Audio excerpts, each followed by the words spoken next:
Thunder close out the Western Conference Finals. They win in 5 games over the T-Wolves. That game 5 was over before it started, okay, because you had the Timberwolves were an abysmal offensive team in the first quarter, scoring 9 points. They were dreadful throughout. It feels like that game 4, the way that it played out with Ant not playing well, Julius Randle giving you zilch, despite a great performance from the bench. I feel like that was kind of the moment where Minnesota was theoretically and mentally cooked. At that point, we all felt like Oklahoma City was going to win the series, even if it were 2-2, which would have made it fascinating. Best of 3 series, who knows? Anthony Edwards, maybe he takes that next step earlier than we thought.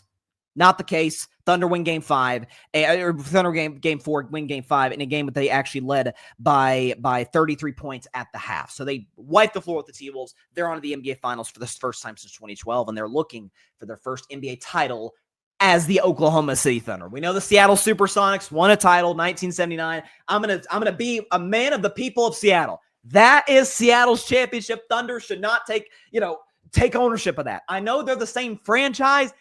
Let the Thunder, if they win the title, let them have their title. Let Seattle their title. And for the record, Adam Silver, get a freaking team back to Seattle. Come on, what are we doing? Supersonics were a great fan base. They didn't deserve that. OKC's a great fan base too. Couldn't we just have the Thunder go to Oklahoma City separate from Seattle? I know KD would have been a Thunder, but still, you get what I'm saying. Neither would Westbrook, by the way. Either way, Thunder on to the finals. So let's talk about SGA first, because I feel like, especially this is the clip that's going to go on YouTube as it relates to the Thunder winning the Western Conference. I've said this about SGA because I've sometimes gotten labeled as a member of the SGA is just a foul baiter and nothing else camp. That's an uneducated basketball opinion to have. SGA is a 33-point per game scorer, did it on 51% shooting. That is incredibly difficult. That's hard to do in general. That's hard to do if you were Jokic or Giannis or a guy who just had a physical, height advantage, physicality advantage over everybody else. That's hard to do if you're Shaq. If you're SGA, that's pretty impressive. I know he drives to the basket a lot, but the mid-range is working. The three-point shot, you imagine he'll continue to improve that over the course of his career, but the handle's tight, all of it makes his teammates better. My mindset has been this, because I've said he foul baits in the way Harden foul baits. A different form, but in the same, sort of, it's a first cousin of it. My mindset in my case has been this. Harden needed that to be successful. Harden needed that to be an all-time great offensive player, which the analytics say that he is. Because we saw in the postseason, come playoff time, when Harden didn't get those calls, all of a sudden he wasn't quite as impactful. SGA didn't need those calls. SGA had that big game too, where I think he scored 38. Didn't get to the free throw line much, or certainly didn't, quote unquote, foul bait the way that we've seen him do in the past, particularly in game 1 of this series when he shot 10 for 27, but still, I think he had 30 points in the game. Might have 30. Yeah, I think he had 30 points in that game. He played well. Is that SGA does not need that to be successful in the way Harden does. That's sort of from an aesthetic standpoint. I know folks have said, oh, people don't like SGA because his game isn't flashy. Maybe so. That's probably why, despite obviously being better than Ant, people tend to gravitate more towards Ant's game because it is flashy. It is the crossover and the finishes at the rim. And now he's added a three-point shot to his game and the charisma. I get that. I really don't think that's the issue people have with the SGA in general. This is a great dude. He's a great teammate. Obviously a great player. I think he's comfortably in the top 5. He's making a case. He's number 3. To me, it's still clear Jokic and Giannis. It's hard to make it like that 3 spot.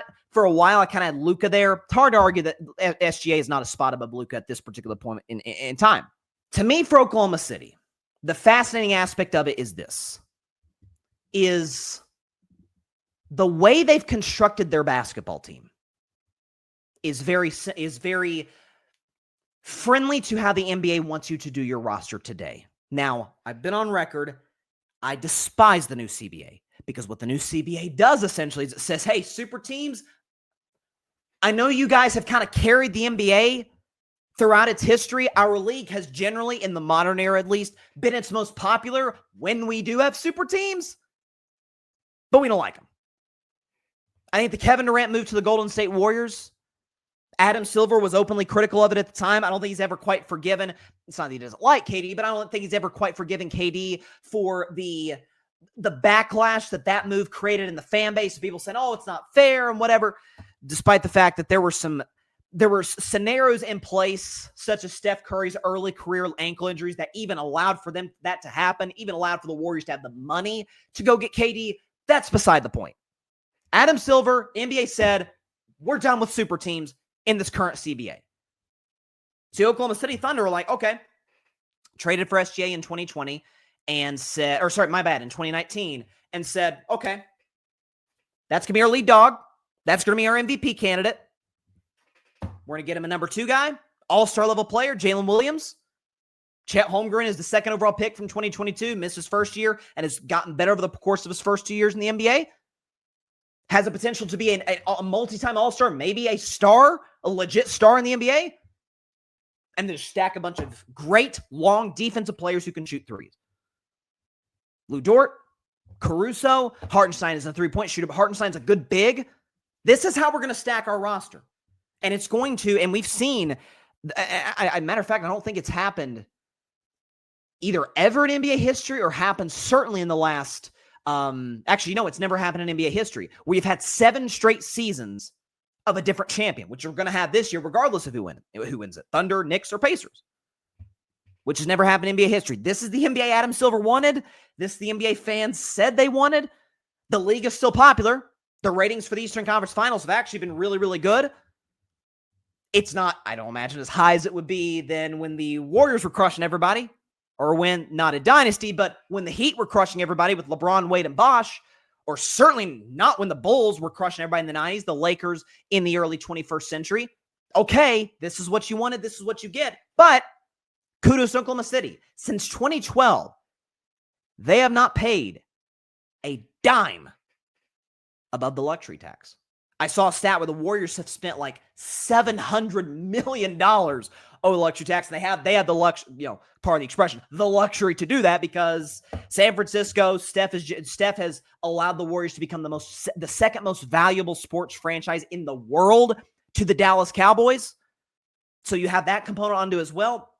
But the Warriors have basically said, we're not going to get high enough draft picks. We're not have the assets to do it. We drafted Steph, Clay, Draymond. We're going to put the best team around them. And even to this day, with Jimmy Butler paid the contract they paid him, they don't care. The Thunder, famously, 2012 Finals lose to Miami. They had the big 3 of KD, Harden, Westbrook, and they said, it's going to be hard to keep Ibaka and Harden. We're going to move Harden to Houston so we don't have to go in the luxury tax. Controversial move. Thunder probably would have won a title had they kept Harden. Maybe, who knows? But Sam Presti, maybe the best GM in basketball, said, I'm not going to do this. I'm not going into the luxury tax. I'm not going in the second apron. You're going to have to give SGA a massive deal, which the Thunder will have no hesitation, rightfully so, in doing that. My guess is at that point, what do we do from here? Giannis is available. I surmise on Wednesday's show, I think it's on the board that for less assets, you could get Kevin Durant from Phoenix. So the future's set. I'm not going to fall into the trap that many have over the last 4 NBA champions, which is say, hey, this team won the title, they're a dynasty. There are a few here, and not really anyone said that about Milwaukee. They just figured, Giannis is going to be in the playoffs, the Eastern Conference Finals, some finals. Giannis actually hasn't been back since, despite actually getting better as a player in the ensuing 4 years.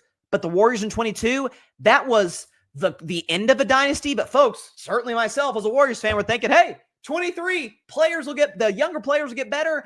And that didn't happen. Really, none of them got better. And so you were left with a declined Clay, Draymond, who still gives you what he gives you, and a great Steph Curry with a weird group of role players. Not a lot of veterans, so it didn't work. 2023 Nuggets. I remember everybody the next day after Denver won the title. Dynasty. Jokic, the best player in the world. Jamal's a great playoff performer. Aaron Gordon, Michael Porter Jr. His team's a dynasty. And slowly but surely, they've dealt with injuries. The Westbrook experiment didn't work. They've moved off some key role players like KCP, Bruce Brown over the years. Boston last year, dynasty. Got the 2 superstar Jason Tatum, a star in Jaylen Brown, and great ancillary pieces. Drew Holiday and Peyton Pritchard who won 6th Man of the Year this year, and Porzingis, and they're a second-round exit this year with horribly Jason Tatum's out next year, and they got real salary cap problems. They're going to have to move off Derek White and or Drew Holiday. And potentially Porzingis. 1 or 2 of those 3. I'm not going to fall in that trap for Oklahoma City, even though they're certainly the favorite to win the title this year. I think most of us expect them to. And they got a ton of assets, 15 draft picks. ahead of 2032. So they're in good shape moving forward. Thanks so much for watching the show on YouTube, and be sure to go click that big red subscribe button and check out the other clips and full shows from Carving It Up Live, as well as our other incredible content creators here on the Grid Network.